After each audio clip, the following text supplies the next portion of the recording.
पण हे बोलताना मला असं वाटतं की त्यांनी भविष्यवाणी सुद्धा केलेली आहे. आता भविष्यवाणी कोण करतं? ज्यांचा काय म्हणतात श्रद्धेवर विश्वास आहे. आता अंधश्रद्धेवर विश्वास आमच्या पार्टीचा का त्यांच्या पार्टीचा आहे?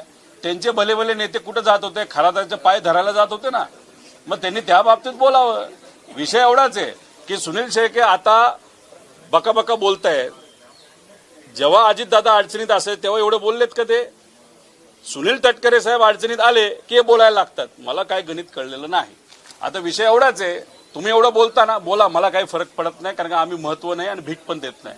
मला एवढंच त्यांना विचारायचं, तुम्ही सत्तेत आहात, तुम्ही सत्तेत असून अजितदादांच्या बाबतीत अजितदादांना न्याय देण्यासाठी FIR साठी काय प्रयत्न केले? CBIला तुम्ही प्रकरण द्यावं, प्रस्ताव द्यावा, यासाठी तुम्ही पत्र दिलं, तुम्ही स्मरणपत्र दिलं. तुम्ही सत्तेत असून सुद्धा, तरी सुद्धा तुमच्या प्रमुख मोठ्या पक्षाने भाजपली तुमच्या स्मरणपत्राला पहिल्या पत्राला केराची टोकरी दिली. काय नाही केलं त्या बाबतीत? काय बोलू शकता तुम्ही? उलट तुम्हाला लाज वाटली पाहिजे. सत्तेत असून सुद्धा तुमच्या मोठ्या नेत्याला तुम्ही न्याय देऊ शकला नाही. आणि बरं आता सुनील तटकरेंवर आलं की चुरू बोलायला लागला. अरे दादांसाठी प्रयत्न करा, मग आम्ही तुमचा सत्कार त्या ठिकाणी करू. आणि मला खरं तर एक सांगायचंय, काकींना सुद्धा सांगायचंय आणि अजितदादांच्या पक्षातल्या सर्व नेत्यांना सांगायचंय, तुम्ही सत्तेत आहात, सत्तेत अजितदादांमुळे तुम्ही त्या ठिकाणी आहात. मग अजितदादांच्या बाबतीत तुम्ही CBIच्या बाबतीत काय केलं हे सांगा लोकांना.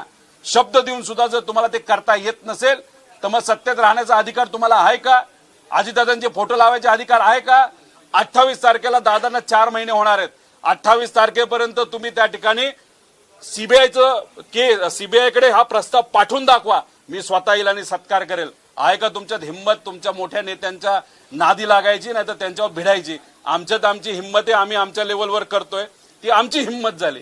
त्यामुळे चुरू बोलून होत नसतं, काम करून दाखवावं लागतं. पहिलं दादांना न्याय द्या आणि मग तुम्ही कोणावर बोलायचं त्या ठिकाणी बोला.